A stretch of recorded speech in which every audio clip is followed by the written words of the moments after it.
Welcome to Occultist Radio, radio for the higher self, with your hosts, Vicky Adams and Jymie Darling.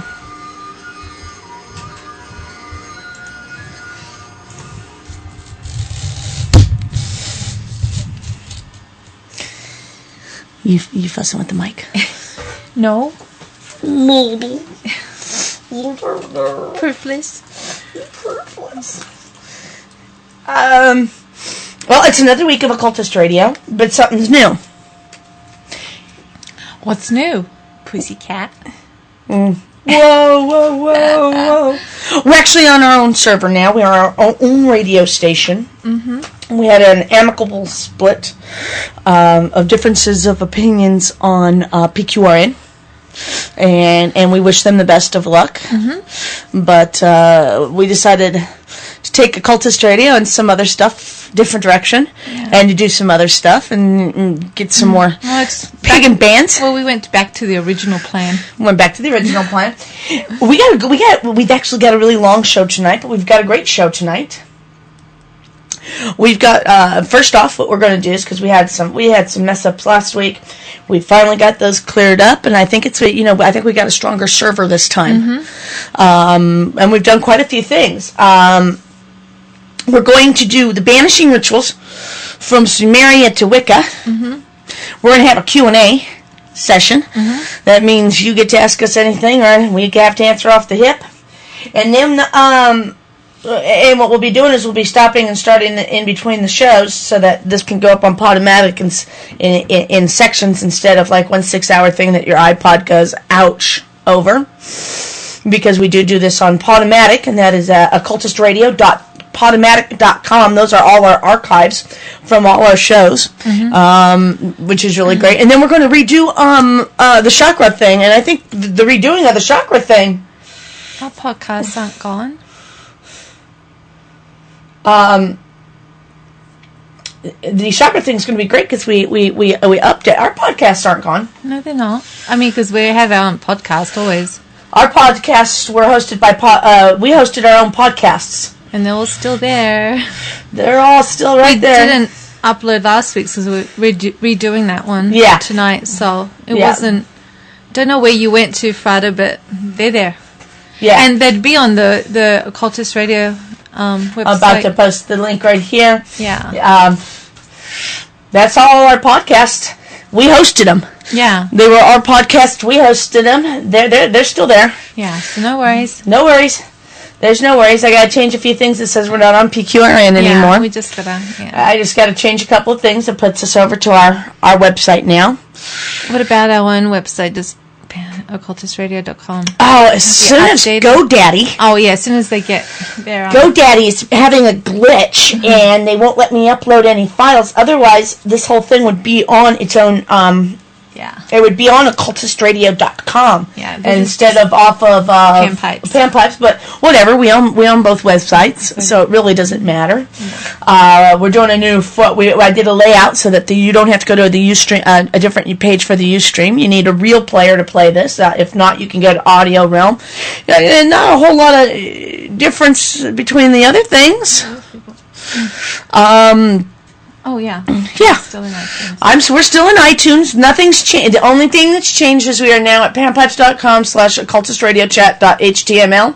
And we're hoping to just take us over to occultistradio.com/occultistradiochat.html as soon as GoDaddy figures out there's a difference between a toe and a tooth, because they're kind of getting a little lost over there. But no, our podcasts are still there. We own everything. So, nothing lost, nothing, no harm, no foul, no fouls, no harms. No. Let's get the show on the road. Mm-hmm.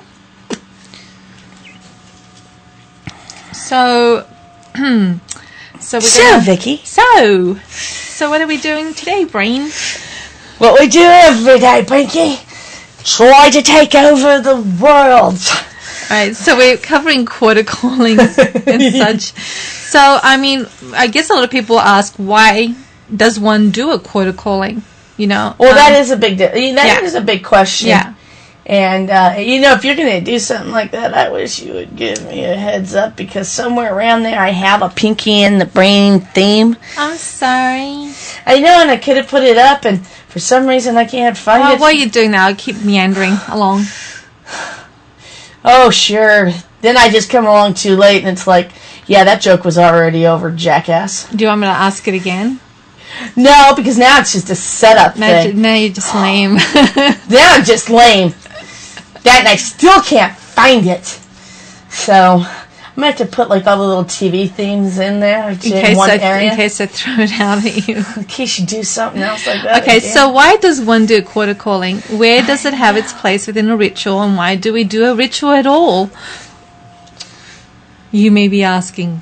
I am asking. I am. So tonight we're going to cover really detailed, as much as we can. We're going to outline a couple of different rituals, how to prepare them, and so on and so forth.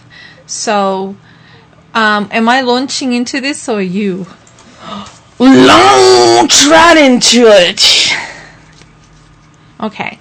Launch. So, before you start a ritual, there's a pre-preparation aspect of it that you need to. Well, you don't need to, but if you'd like to. Well, if you're going to do it ceremonially, you do need to. I mean, you know. Well, and I do suggest that beginners do it. You should. Well, I'm not here like telling you need to do this, otherwise, blah blah blah. I'm telling you, do it. With the great big jet monster known as Hairy Toe will come and get you. Yeah. Okay. I don't know what that is, but okay. It's ceremonially correct if you follow kind of certain protocols. So,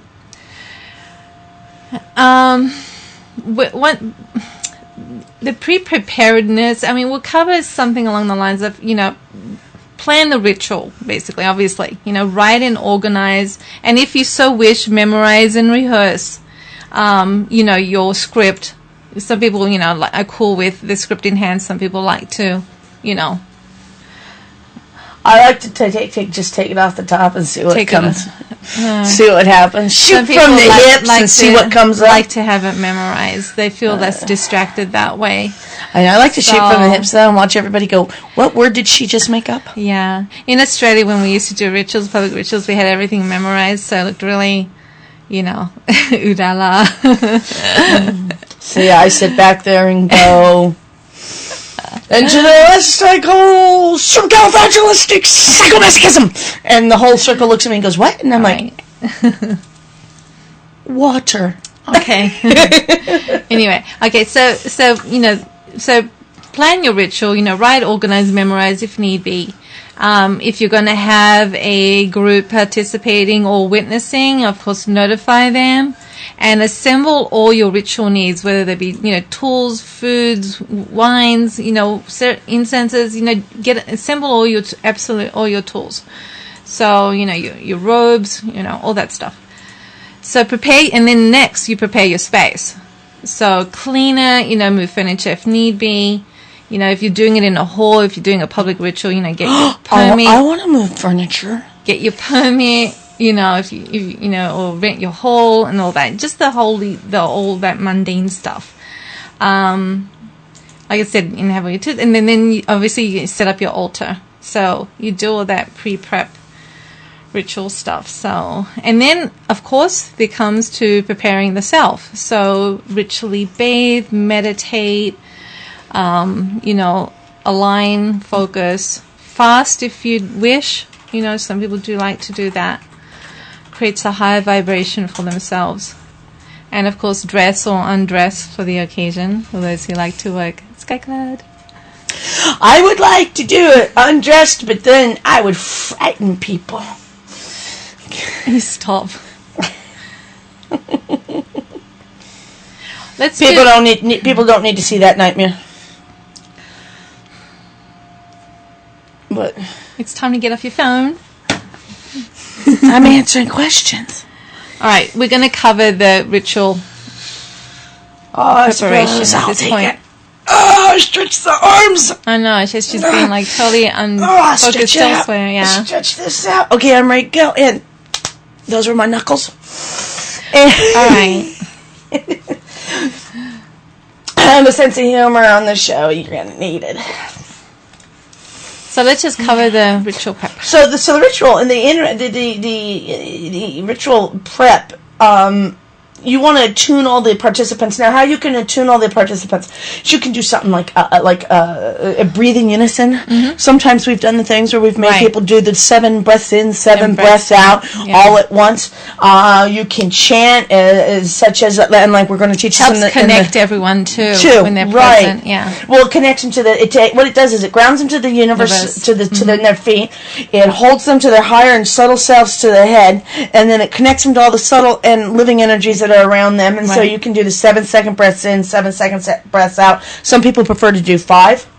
So you can also do like any in through your nose, out through your mouth type thing. You can also chant, such as Om Mama. Mm-hmm. Other chants we'll be doing tonight during the Chakra show. Yeah. Ground and center. Have everybody sit and focus. Give everybody a visualization. A visualization is good. Like, remember when we did that one where we told them that the earth is below your feet and you're growing taller and taller and taller and taller. Mm-hmm. Now the universe, now everything. So that everybody's almost on the same level. Mm-hmm. You can dance. Mm-hmm. You can do the safety dance. They can dance if they want to. No, not the safety dance. Okay, not the safety dance. But some people do like to put on some music so people can sway to it. Yeah. Do something that's got either a big drum beat or a nice flute or harp, something that actually kind of makes the people sway or gets them into a nice unison. Whatever's appropriate for the ritual at hand. Pan flutes. Yeah. Pan flutes. The drumming, Native American drumming. So any kind of chanting. Mosh pits I found aren't so hot to do inside a ritual. That's not good. What would they be moshing to anyway? I don't know. I'd throw up some fear. Oh, okay. Because I've only been making you listen to that. I know. All like over and over and over. Over and over and over. I wish you listened to that tonight, but I don't have it on the computer. Thank God for that. Thank God for that. Mm-hmm. You want to also banish negativity? Any distracting or unsuitable energies from the space and from the participants. Now, you can do this in a couple ways. Sweep with a broom. A lot of people don't know what the brooms are used for. Yeah. You know how many people come in and look at me and go, what are these brooms for? And I tell them it's to sweep away negative energy, and they honestly think they're supposed to be sweeping their floors. And I said, no, it's a ceremonial sweep. You're just sweeping into the air to sweep away the energies. Mm-hmm. You can smudge with any type of smoldering herbs or resins, such as frankincense and myrrh and lavender mixed, or a frank myrrh and rose. You can do it with a sage. Yeah. And some people like, again, to chant to get rid of the negativities. Purify and bless the space and participants, again with the incense or the smudge. Some people like to take to asperse. Now, I'd like to get one of those things that asperse, because I want to be like the Pope. See, there's just another reason why they're going to excommunicate me for like the 18th time. The asperger, where they take. I buy you? I thought I bought you one. Maybe I was thinking about it. You were thinking about it, and they take and they asperge the water, and the water's got like a lavender, orange, and rose. You didn't buy me one, otherwise I'd use it in the rituals. Oh, damn it. I thought I did. No. I thought it was no, you got me a nice swinging thing and a huge, nice chalice. Must be up there, damn it. Yeah, but I didn't get an aspersion. Okay, I'll get it. Okay, I'm just saying. My birthday's coming up in April, and there's a lot of things in February, and that'd be a neat gift. Yeah. Since I'm not going to get like the $25,000 Fleer ghost camera thingy. You have $25,000? No, so I'll settle for the Pope thing. And then again, chanting. Now you want to create a sacred time and space. You cast the circle. and you can cast the circle really easily. We draw with the Athame, a sword, or a wand is the most common method, usually by one person, you know. And if you have different philosophies, you can use, like, the sticks and things like that. Yeah, it was the last thing we were playing. The sticks and stuff like that. From Voodoo. Yes. With the bells that are around it, or some don't have bells. And you use a sword. Some people believe this. A lot of ceremonialists believe that since the Athame, the sword, and the wand are nothing more than a extension of the self or the hand, that their finger will do the job just as well. And it does. Yes, it does.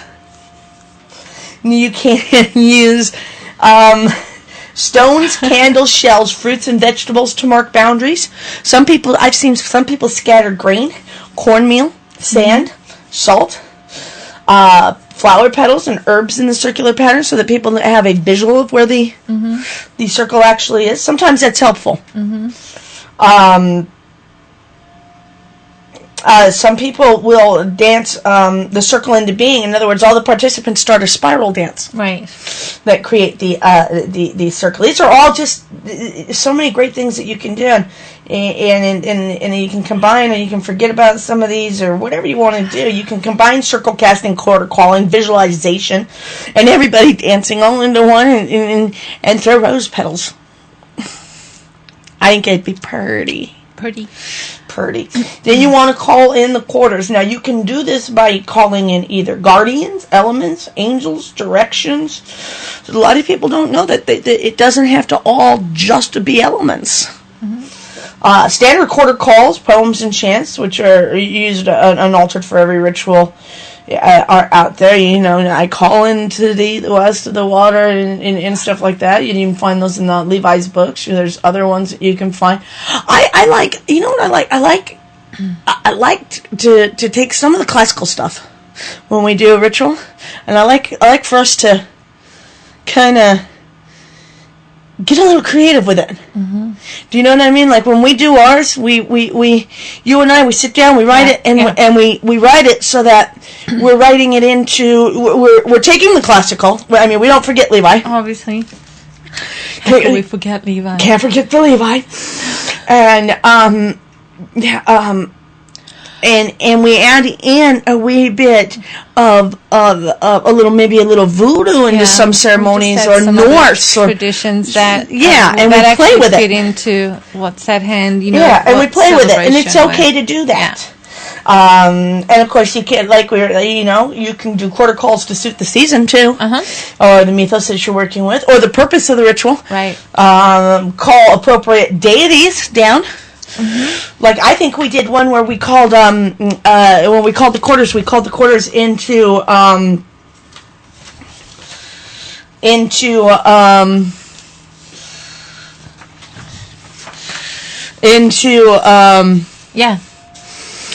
Norse. It was all Norse gods. We've included Loki. That was the time everything outside the circle. I was going to say that quarter calling was interesting. That was fun. That actually was kind of fun. They made their presence quite known. Call quarters silently. You can even call quarters silently. I've seen this in a ritual when I was in Europe. They did body movements and sign language to call them in. Not one word was said. It was utterly silent, and they just went out there, and it was ceremonial. Right. And it was ceremonial. More going towards the chaos theory, I would believe. And they did it all but with their hands, using their hands to show what wind and air was. And they did it in sign language. And they used their bodies. Sign language? They did both sign language with their fingers. Then they used their bodies. It was almost lyrical. Oh, wow. Where their bodies represented the elements. And then, people, they were ones that got down on the ground like they were in water, or they were a mermaid. And they called it up using sign language. Oh, how cool. It was the coolest thing I've ever seen, and everybody went, "Oh, no sounds. That doesn't bring any energy in." Oh my God, the body vibrates. The body regardless. vibrating was just absolutely. It was lyrical, and like I said, it was gorgeous that it was lyrical. Right. That's really cool. Yeah. I'd love to have seen that. It was gorgeous. There's standard direction and element associations. You know, you have the east is air, and the south is fire, the west is water, and the north is earth. Some people include the center, which is ether. Mm-hmm. Or they go to the center and they call in above and below. Right. And I've been where they've done that, where they've done the above and below thing. Mm-hmm. It was during the lyrical thing. And you know what was funny? And they're trained. They must be really trained, because the guy that was calling in below was standing on his hands. Right. With his hands on the ground. Cool. The guy that was calling in above was sitting on the guy's feet. That is so that you had an above with his hands upwards to the sky. So you had an above and below one in the middle of the circle. Cool. These two guys kind of intertwined on each other. That is and too it cool. was the coolest thing I think I ever... I don't ever think I even told you that story. No, this is new after 13 years, 14 years of togetherness. See? I come up with things. Oh my God, there's more. There's more than just the, I have heard that story like 100 times. I've been where they've actually done, and this is funny, cross quarters. Right. Where they've done northeast, oh, that's cool. Which is dust. Right. And they will take powders and throw the powders up in the air to call in dust. Oh, wow. Because ashes to ashes, dust to dust type thing. How amazing. And then they've done the southeast, which is air and fire, and they've done smoke. And they've gone with a cigar. Why and done the smoke. Okay, now that you've recalled all this, I think we should try it. And they, I mean, let's alter it, yeah? Yeah. But Southwest, they did steam, and they had a steaming pot of water that they brought out that brought in the steam so that into the cross quarters that allowed things that were in betweens to come in. I mean, it was really something. And Northwest was mud. Now, what was, and you can just do it in mud, but what they had in England was some woman all of a sudden came running, because it was in the forest, came running out of the Brandon forest. She was packed in mud, or she had mud all over her body. She was naked with just mud. And she came in through the cross quarters of the mud and just sat there, the whole ritual, just in mud. And they had the cigar smoke going on one side. They had a tiny fire going for the steamed water. And every so often, the person who was sitting with the dust would blow dust. And so that the cross quarters kept coming. Oh, wow. And it brought in this cross quarter energy. So it brings in another current. Brings in a whole new current. The thing is, and what that's supposed to bring in, quarters that they're almost like sentinels, right? Yeah. And then you have your movement, right? Your your cross quarters. Cross quarters. Oh, that is such a freaking cool thing. I can't begin to, express. Yeah, it was, and it brought in so much energy, and it was really unusual. But what was unusual is that they had people that represented them all. Yeah. Not that I'm saying the quarters are stoic, you know what I mean? Obviously, no, but they stand and they bring in the elements, and they are very kind of stoic. You know, but there is a certain vibration, obviously. Yeah, and what was great was that in the quarters, in the circles, outside the circles, they actually had people painted in the color of the directionals. And they stood with their arms crossed, and they stood the whole ritual looking into the ritual. Then they had the cross quarters on the ground, actually doing the movement and actually throwing things and actually bringing in, and then in the center of the circle were these two guys that eventually he got off of his hands. Right. But he kept one sat down, the other kept stood up, and the one and it was really something that was so interesting that it really was. I mean, the energy that it brought in was very unusual. Right. And I think after that ritual, you held it for days and days and days and days and days. And I don't know how I could forget to tell you, because it was just astounding. Right. Anyway, I'll get off of that now. No, but it's actually, it was cool. Yeah, and then you can use the directions and elemental associations such as Tibetan or Buddhist or Chinese. You can do the Native American specific to the mythos or culture associated with the ritual. Right. Maybe something to the local geography, one's own inspiration. You know, one of the guys that taught me in England, he actually taught me to use 20 directions. Right. 20 directions in the circle. That's crazy. It was one of the most... Crazy bad. Not crazy bad, but it was one of the most intense things I've ever had to do. Wow. Was to call in 20 different directions. How much time It's how you make a vortex. Yeah, I was going to say. It takes years, because what you do is you use those 20 directions to actually create a vortex. That is not practical for everyone to do. And you do, it took me 3 years. Yeah. And you had to be there at the same time every night. Single day. Yeah. And it had to be at the same night and at the same time, rain or shine, calling in the same directions all the time, and of course but that's how you made a vortex. Right. And it was interesting to do, and it's not for everyone, and it takes a hell of a lot of energy out of you. A lot of dedication. A lot of dedication, because it's 3 years you don't miss a night. I don't care if you got the flu. I had a 4-month-old strapped to me. Yeah. I'm like, okay, and I did it at the beach. So I'm going to crawl, and I did it at a public access. So I'm climbing down the stairs and climbing down the mountains with a 4-month strap to me in the good weather. Right? Mm. My car alarm set on very highly sensitive during the bad weather because my kid's in the car. Right. But it had, because I chose a 2 to 3 o'clock a.m. thing. Yeah. And I drove 45 minutes to get there. Right. But it was interesting, but it was 20 directions. Wow. To call in. It is usual to draw a pentagram or a unicursal 5-pointed star or pentagram within the circle. In the air at each quarter after the recitation of the call. The pentagram may or may not vary with the quarter in terms of element or color visualized or directions of hand gestures. Some people like to have it where it starts from the left, hip goes to the head, to the right, hip to the arm back, and then you slam your hands and you stomp your foot, and it's a certain color, and that represents that area and that element. Others use the actual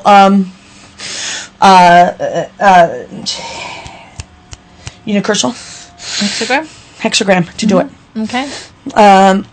That's interesting. Use the hexagram. Then you can honor and invite ancestors or precursors. Mm-hmm. Not all of not part of all pagan traditions do this, of course, and not all the old traditions do this either. But those who have changed from a seen to an unseen existence or energy form, a person's vital energy does not cease to exist but changes form. Mm-hmm. Actualized through ritual magic in some cultures and systems, they become honored, and their existence has allowed them to exist, and then therefore come into the ritual and add their energies. That's what they were doing at the cross calls. Right. They were allowing, at the cross directionals, they were allowing ancestors and stuff to come in. Yeah. Course, and it would be on angles. Mm-hmm. You could call the mighty dead of the ancestors, or of anybody in the craft. Like, I know a few people that try to call in. Who was it that they were calling in? They were calling in weight in one of the rituals. How well did that turn out? In the cross-directionals, they had Waite, Levi, Mathers, and Barrett coming in. Barrett. Yeah, Francis Barrett coming in from the cross-directionals. No. And I'm telling you, I honestly believe they came. They played well together? In the cross-directionals. I'm telling you, there was so much energy in this area. Too cool. And you had things like deers, and I know it sounds weird, but frogs. Yeah. Frogs were coming up in the dozens to the circle, and not coming into the circle, but coming all the way up to the circle. You had chipmunks and hedgehogs wandered into our circle. Yeah. And it was really funny because here's all these people, and these animals are just coming in, and they're coming in through the cross-directional areas. Wow. They weren't coming in straights; they were coming in cross-directionals, and they were wandering past the people who were smoking and the people who were actually moving, and he walks this little hedgehog and sits in the middle, in the above and below section, and just kind of hangs out for the rest of the ritual. And it was like, hello, hedgehog. Oh, that is so cute. I know, but that's interesting. Mm-hmm. And then somebody said, God, if there's anybody Native American, does anybody know what that represents? And do you think that could be somebody's kin, or could that be exactly? That's what I was just thinking. Yeah, what could that mean? And I can't remember if anybody said anything. Oh. It's so long ago. Teachers, people were calling in teachers. They're teachers who had passed. Right. Sample call for like blood ancestor, who's living allows us to be here now. Ancient mighty ones out of the outer dark, whose magic allows us to circle here now. Our teachers who may be dead are still alive, whose wisdom and knowledge allows us to work here now. And for all those not related to us by blood, have inspired and enlivened us. We invite you here and welcome you to share in our circle. We honor you. Know that our thanks is directed to you as your energy has been directed through us. Mm-hmm. And that's just a sample thing. Make something nice, make something fun. Mm-hmm. You invoke deities. You don't have to, mm-hmm. but you. Ow. I beat up the microphone. All right. Okay. You may or may not spoken, chanted, or sung by an individual. Like when we went to Sally Ann, and here's all these voodoo people. Yeah. And one individual was doing all the calls, and then you had just to keep the energy flowing, the group sang. Right. But one individual doing the calls, but have somebody who can sing. I volunteer to sing at the next one. Okay. Honey, you don't want like dead cat sounds coming out. Maybe we do. Maybe we do. I have a mixer board. Maybe I can sing through it, and it can change. It can help me. There you go. Spoken, chanted, or sung in invocation by the group. We have aspect or a light trance of aspecting, channeling, which is deep trance, deity possession, a very deep, usually ecstatic trance called possession. There's also the working, the purpose, the heart of the ritual. It could be a celebration of the moon cycle or some type of one of the season solstices. Because you've got like the quarter days, the lesser Sabbats, which is also, that's from the Celtic-based system. But if you take a look at the Celtic-based system, you'll find out that most of the Yule, the winter solstice, the vernal or spring equinox, the summer solstice, and the fall equinox aren't just Wiccan, and they're not just Celtic. If you take a look in the systems, voodoo usually has something going on that. Almost every tradition has something going on that day, because that was such a big day for everyone. Cross quarter days are the greater Sabbats, which was the Samhain, the Imbolc, the Beltane, and Lammas. You can also again look at the different systems, because they have their days too, and it's not just Celtic. And everybody goes, "Oh, that belongs to Wiccan." No, not necessarily. Not necessarily. You have ritual drama, the reenactment of the myth. Now we've seen that at the Pagan Days Fest. Right. Celebration of a particular aspect of a deity, the rite of passage, celebrating changes in personal or societal states of being. And I think there's rituals where we'll put out there, hey, if you're going to hand fast, let us know. We can hand fast you in the middle of the ritual this year. If you want an absolute marriage in the ritual, you can make sure you see us beforehand, because we need to have all the paperwork, because you and I are both reverends and can actually marry people. There are people who will bring in their children to be blessed.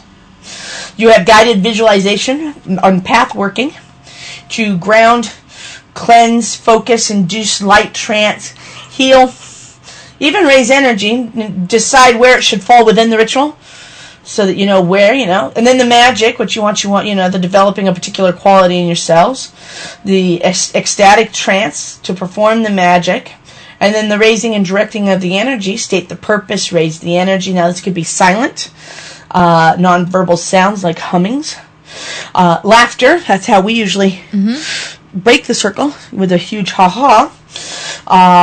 If you're going to do it by yourself or with a partner, sexual energy can be raised, solo or with someone. Dance or musical instruments. I mean, it's time to, when you're raising the energy, be creative. You can have a few things happening. Then focus, direct, release the energy, ground yourselves in any excess energy. There's the blessings of the cakes and wines if you want to do a great rite. The sacred, this is what's called the communion, and a lot of people think that's a very churchy term, and it's not. But after you've done the ritual, there should be a communion, and that is where everybody participates in a community thing, where there's the feast afterwards, and what you're really doing is just you're acknowledging the divine in each of us. with actually eating, and it links participants to each other through sharing of the food, and that's something that a lot of people don't realize. They just think they're sitting here and eating, and it's not. It's still part of the ritual. Right. Yes, we cleared the circle. Yes, we said, yes, everybody. Some people have left, and some people haven't. But the actual eating is just as important as the ritual, and I don't think a lot of people understand why we do what we do when we do it. And then, you have the social, the sharing of the conversations, the grounding, and it's physical grounding through eating and relaxing, and psychological, easing toward the return to a mundane reality. And then, of course, the return to the ordinary consciousness state of being, which is everybody just kind of, when it kind of breaks up. Don't you think? Yeah, totally. You know what I mean? You want to take a slight little music break? Sure. Let's take a slight music break, and then you're going to talk about the after. The after. The after, and then we're going to actually go into Odinistic and Asatru. Yeah. I'm excited for the Odinistic and Asatru. Yeah. Yeah. So let's listen to I think this is Michael's song. Oh. Krampus? Yeah. Yeah, let's listen to. I know it's after Christmas, but I like Krampus. Krampus can be all year round. Of course. Let's listen to some Krampus here from Michael. Here we go.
it was clear that she couldn't go on. The door was open and the wind appeared. Candles blew, then disappeared. The curtains flew, then he appeared.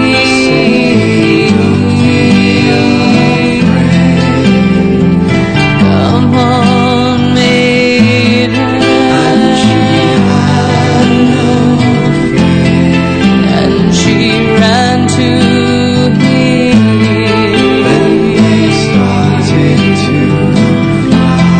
They looked backward and they said goodbye. She had taken his hand.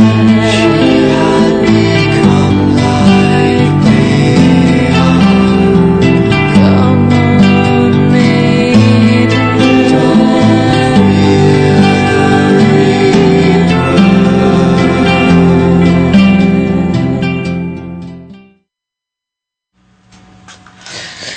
And we are back. And that was not Michael. That was not Michael. Michael's is the Krampus X Kiss the Goat. Yeah. And I just found it. And we'll play that later. Okay, so Because, yeah. the computer ate it. I don't know why we're cowbelling here.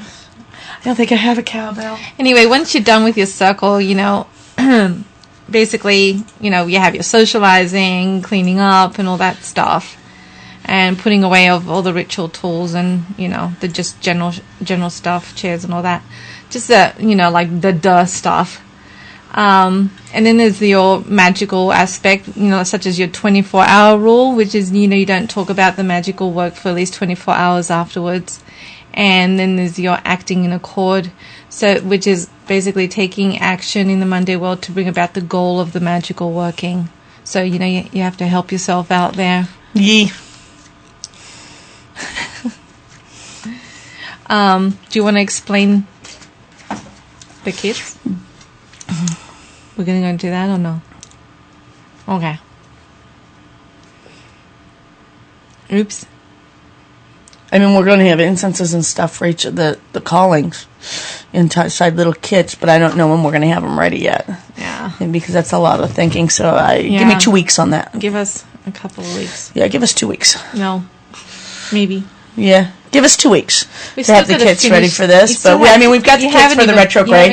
Have you put those up yet? No. Yeah. Oh, you did put them up? Yeah, the retrograde kits are up at panpipes.com/occultist radio. And in case you're wondering when it's Saturnian retrograde. Right. And the Vision Quest kits are up and running.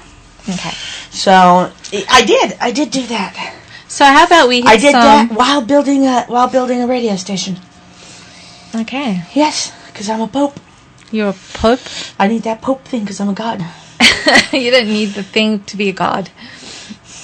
The Asperger? Yeah. No.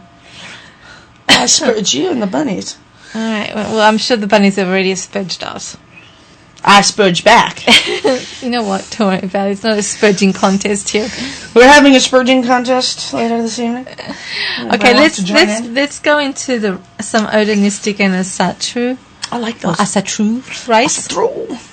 So, okay. Purify yourself by washing your body and dressing in a shroud that is pure and white. Then wait for the darkness of the night.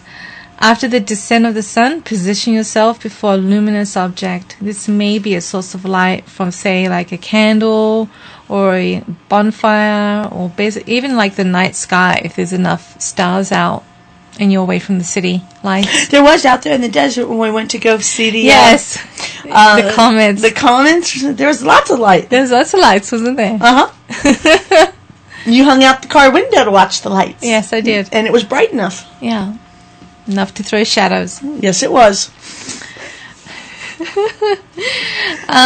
So stand erect with your... Just stop laughing. Sorry, it's just a... I'm over here. You just go stand over there. I just go stand over there. You don't understand. She has to do this show, and I do all sorts of things. I do the Snoopy dance. I do the tequila dance. All right. And she has to do this while doing the show and watch me. Okay. So So stand erect with your eyes and arms raised and declare these words, or something along these lines. A man without gods has a desert in his heart. A man without gods has a desert in his heart. Vibrate it out, of course. I'm only going to do that once, only just because you told me to. Next, touch all the gods. Oh, no, hang on, sorry. No, you don't. Seriously, she's throwing me off. Stop. I'm smacking the microphone around here. Yeah, that's because you're grabbing things. I am. So, hang on. Grabby McGrabby. I hate when we interject because then we throw off the whole thing here. Okay. No, it doesn't. So, declare those words. Okay. So, for many heartbeats stand motionless. When a person is still, the poets say he is moving through time without moving through space. Next, touch all the gods and goddesses of Asgard by naming them one by one. According to the ancients, naming is a kind of touching, for the name is a part of the thing. After touching all the gods and goddesses, you must advance to the final and most mystical part of the rite of Bragi.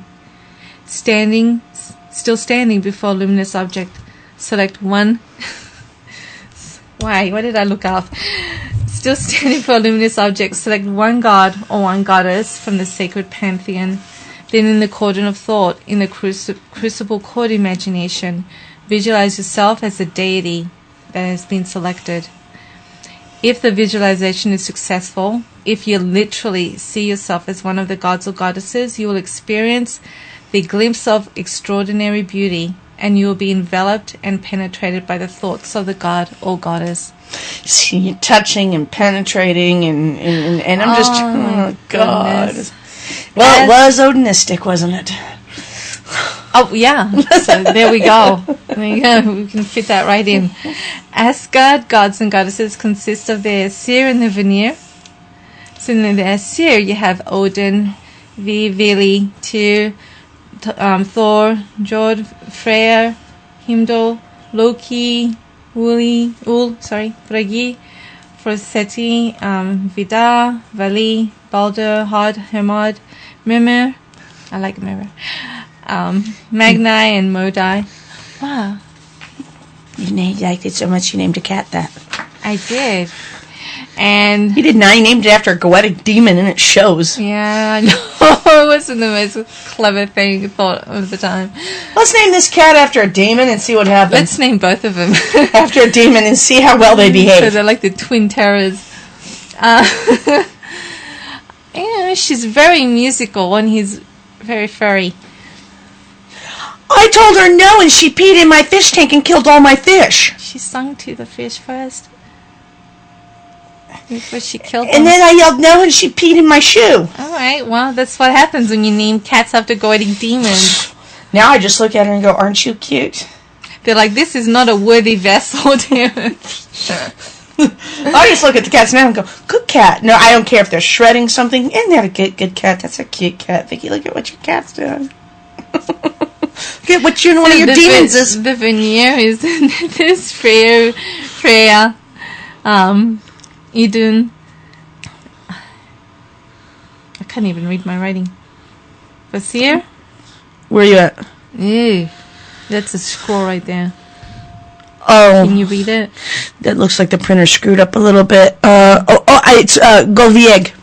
Golvieg. Yeah. Okay. And that's pretty much it. So that's a good thing to call in. Now remember, you're just we're doing these are small. We're not giving you full rituals because we just gave you the whole prep of what to do in the rituals. This is just the elements that you can add in. I mean, of course, that's just to draw down. It's in invoking. Yes, it is. Rather than in evoking. So just to give you a different perspective, we don't always encourage invoking, but. Well, and let's go through the difference of that. Yeah. And evoking is to put something on the outside of the person, to call it outside, and the invoking is to call the energy inside. But I think it's appropriate. Yeah. In that ritual. You're giving me Sumerian? He loves Sumerian. I don't know how to say these words. Sure you do.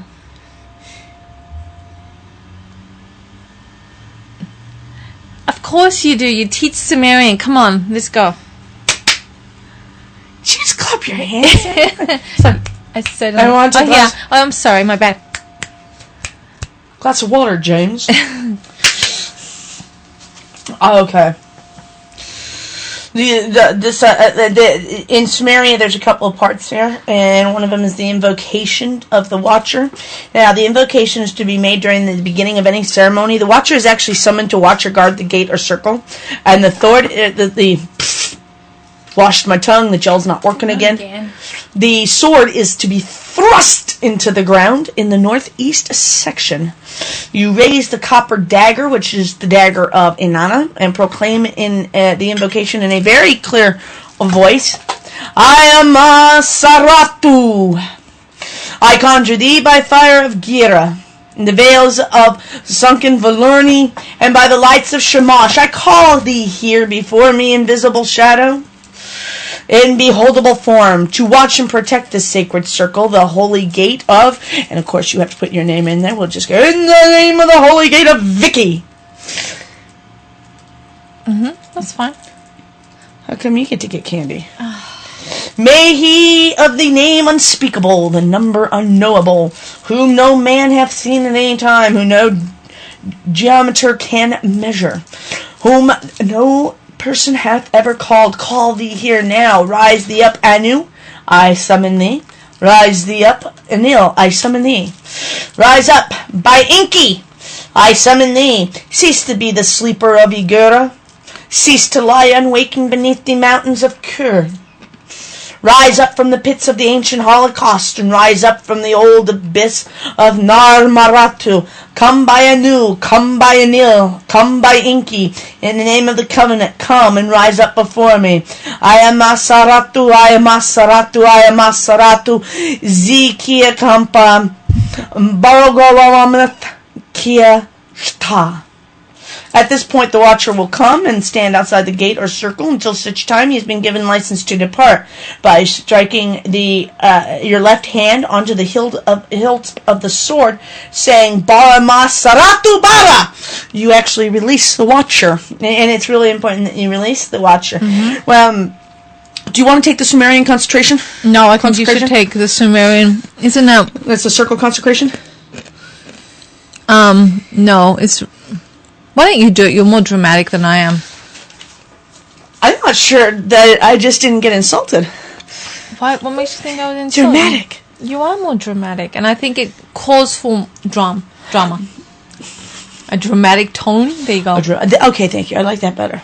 I don't want to be drama. You're not drama. Okay. It calls for it. Let me just get a sip of soda here.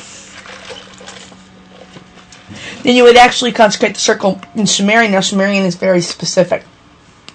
Ban, barrier that none can pass, barrier of the gods that none can break, barrier of heaven and earth that none can change, which no god may annul, nor god nor men can loose. A snare without escape set for evil, a net whence none can issue forth spread for evil, whether it be evil spirit or evil demon or evil ghost or evil devil or evil god or evil fiend, or hag demon or ghoul or robber sprite, a phantom, a night wraith, a handmaid of the phantom, an evil plague as fever, sickness, or unclean disease, which hath attacked the shining waters of A. May this snare of A catch it, or which hath assailed the meal of Nisaba. May the net of Nisaba entrap it, or may hath broken the barrier. Let not the barrier of the gods, let the barrier of heaven and earth, let it go free.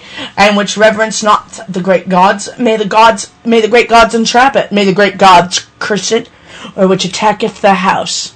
I want to stop right here to just say, in Sumeria they did a few things, and a couple of things that they did was, it was both, for the consecration of the circle, it was both a calling in of the circle, but a curse to anything that may going to do it. So you were actually doing both a binding and a cursing, as well as a banishing and a calling forth at the same time. Into a closed dwelling may cause it to enter, or in which circle round about. Into a place without escape may they bring it, or which is shut in by the house door. Into a house without an exit may they cause it to enter, or that which passeth the door and bolt. And with the door and bolt a bar immovable may they withhold it.